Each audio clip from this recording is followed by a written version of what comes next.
I can tell you're good at this because it doesn't hurt nearly as bad as this tattoo that I got at the same place on my other arm. Oh my God, it hurts so much at this part when they were doing the line. It hurts so bad. I was like, I can't believe how much pain I'm in right now. But this doesn't hurt too bad. It just feels like somebody's pressing really hard with a pin on my arm. Yeah. And like I never was like, well, I can't say that. For a short time, I was like, man, look how good I am at tattooing. You know, I'm the best in the world. And then, you know, you're in a small town, and then either within that small town or people come from outside that small town and they show you just how good you're not. You know, like, and then you're like, oh, I still need to do work if I want to get better at this. You know, like it's get knocked off your high horse. Happens to everybody. If you sit there and you let that defeat you, then you never get any better. You never learn how to deal with it. Yeah.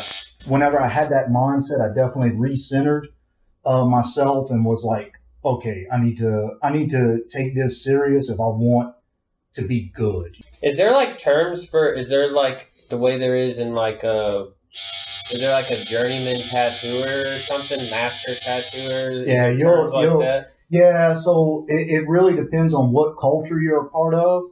Oh, okay. So like in American culture, you'll have an apprenticeship, and then you'll have your head artist. You know, art's just like comedy. It's subjective. You know, whatever you think is good because it's all different kinds of people, different cultures, come from different places and stuff like that. And so, like I might see some kind of art and think it's garbage, but somebody else sees it and it strikes them emotionally and they're like, yeah, I love that. Yeah. And so, but the thing about it is, if you can only produce that art one time, are you really that good of an artist? Okay. And so I think like whenever you're considered good, quote unquote good, it's just you can deliver a consistent product. You know, so I used to always say, and there was probably a little bit of a naive statement at the time when I used to say it, but I used to always say when I had my shop that you're only as good as your last tattoo. But really and truly, the statement I should have been saying is you're only as good as your next tattoo. Because the next one, you got to make just as good as the one that you did last time, if not better. You know, and so like, I guess that's where I really concentrate on. That's a good attitude to have. Because if you make something and you're like, wow, look how good that is. If you get too comfortable with that, you'll never be able to do it again. Yeah, it's the repeatability factor. It's the being able to be comfortable, make somebody comfortable. You know, because tattooing, like that's another thing, man, is like the little tattoo is just as important as the big tattoo. Like, so I never tried to make anybody feel like their idea or their particular tattoo was insignificant, because it was significant to them at that time, especially. Yeah. That's a good way to look at it. Oh, yeah, man, because like, I don't know how many dubs I've done, you know, like little dubs, but somebody loses somebody, and sometimes they just want a little dub as a symbol, you know, and so who am I to say that dub is insignificant, you know? To them, it's everything. To them, it's everything, you know, so I'm going to put my heart and soul into that dub, you know? I respect that. I would much rather watch that than like what's that show? Oh, and all those shows, man, are so freaking made up. Reality show. Yeah, they're all reality shows, and that's where this concept came from. Is like whenever I would watch those reality shows, the things that I really enjoyed about them was whenever they would talk to the people, they would find out about the tattoo. Like it wasn't just like this drama stuff inside the shop and everything. Like it was like a real life moment, you know, like that moment in time. Because that's what this is, man. It's essentially a moment in time. Yeah. Tattooing's about the art. It's about the connection. It's, you know, but I used to sit there and look at performers and be like, man, they're so fucking brave because they're getting up on that stage and they're doing something, you know? I will tell you, this to me, what you're doing right now, seems a lot more brave than what I'm doing, because it's like, I'm not going to fuck up anybody's body. Like, I might offend someone and they might get mad, but nothing, like, if I bomb on stage, like, people weren't excited about it. If you bomb on a tattoo, you fucked up someone's body. I don't think I could handle that kind of pressure. I don't know. The tattoo is Ditch Digger. Yeah. Where does Ditch Digger come from? Well, technically it comes from the movie Caddyshack. Yeah. It's a part of that movie, but the thing that... Yeah, the world needs ditch diggers too. Yeah. The thing is a lot of people say that to people, you know, like people will say it as a joke. Like, if you're like, well, I'm going to trade school or whatever, like, people have told me, well, the world needs ditch diggers. And to them, it's, like, so funny. Yeah, but that's, you know, my life. Like, this is my life decision. And, you know, people will, like, a few people have said that kind of shit. And then, I don't know. Like, I just get to the point where I realize what they're talking about, and I just feel like it's better to just own it. Like, okay, fine, yeah, I'm a ditch digger. Mm-hmm. Fuck you. Like, yeah. It's better to just own it because, I mean, in their mind, they literally think, like, well, this guy is less intelligent than I am.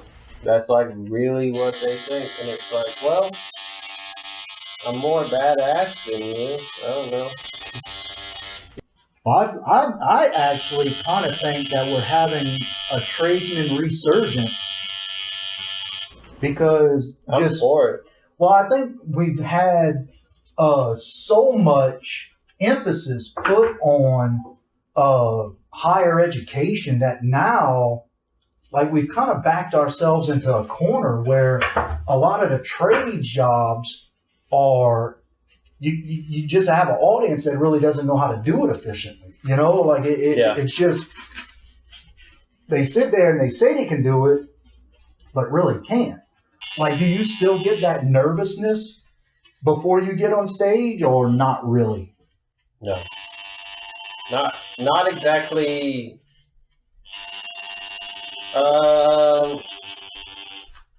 Unless I haven't prepared the way that I feel like I needed to. Mm-hmm. Sometimes I feel like I'm not prepared enough, and then I start to kind of freak out a little. Get in your head a little bit? Yeah. But most of the time, if I know what I'm doing, then I don't care. It's like, I'm just going to do what I've already decided that I'm going to do. But there are times when I'm like, man, I really could have spent more of this day prepping. Yeah, getting my head right to do this, and I didn't do that, and now I'm doing it right now before I'm supposed to go up, and that sucks. So right now, everybody, if anybody knows anything about tattooing, right now they're watching me spray out this machine, and they're like, why doesn't he just use his washout cup? And the reason I'm doing it this way is because somebody, this guy, forgot to stop and pick up washout cups.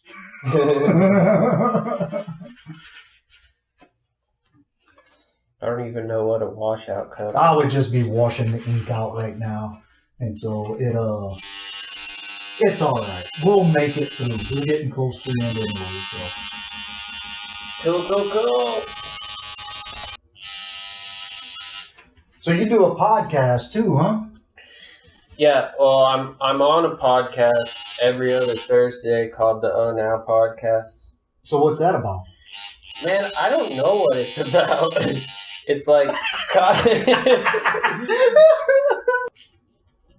What does that thing do? Supplies the power to the machine. So it kind of works like a welding machine rheostat.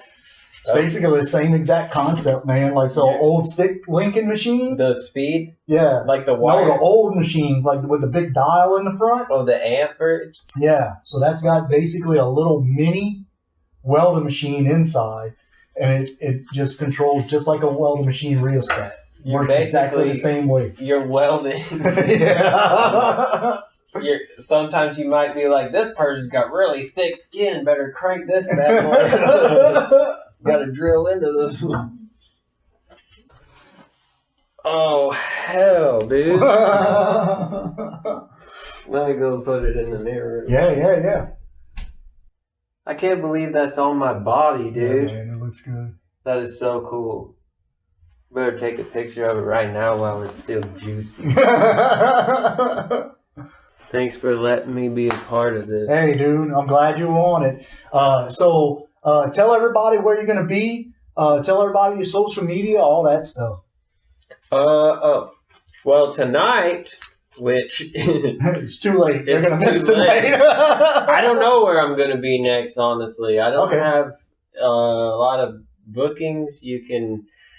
look at my TikToks. I'm going to be doing some stuff on TikTok soon. It's your friend Carl with U and R, not the real words. And then your friend Carl on Instagram. You can, it's Carl Paul on Facebook. That's all I really have going on now. Or every other Thursday, I'm on the Oh Now podcast. Awesome. So make sure you check out Carl Paul on Facebook, your friend Carl Instagram, your friend Carl UR on TikTok. Super funny guy, really good person. Glad we got to sit down and got to know each other a little bit better. So if you like this episode, make sure you subscribe, make sure you leave a comment, share it with somebody else. And as long as that wheel keeps turning, I'll keep doing this. Super rewarding to do a tattoo that was strictly about the art and about the person. That Ditch Digger tattoo is completely custom, and I was super happy to do it. So I'm at Boudreaux Comedy, BOODRO Comedy on all social media. So please check me out. And if you would, make sure you like the Mike and the Machine, subscribe, and share. And I'll talk to you next time. I want to special thanks to Eternal Tattoo Inc. Special thanks to Sanoderm for healing bandages. So hopefully those are great products, and hopefully I get to keep using them. Thanks a lot, Carl. Appreciate it, man. Thank you. All right, we're gonna wrap you up. Dude, that is so good. Man, how about Carl's face on that last man? He just looked like a kid in a candy store that just got a gumdrop for free, didn't he? So super happy to give Carl something that, is going to be with him for the rest of his life. Me being me, completely forgot to take a picture of it before Carl left. So you can see a little bit of it in the video. Hopefully I see Carl again soon and I get a picture and I get it up on my Instagram. Boudreaux Comedy, BOODRO Comedy. But yeah, so if you enjoyed that episode, make sure you go and you find Carl Paul, Instagram, TikTok, Facebook, Carl Paul on Facebook, your friend Carl on TikTok, and your friend Carl on Instagram. So make sure you find him and give him a follow and enjoy his comedy. And if you like the episode, the Mike and the Machine, part 1 and part 2, like, share, and subscribe, both of them. Leave a comment, positive or negative. I'm always looking to grow. Get it to as many people as you can, because the more people that watch and the more viewership that I get, the more episodes I'm going to do. And so I want to thank you for watching if you made it this far, and have a good day.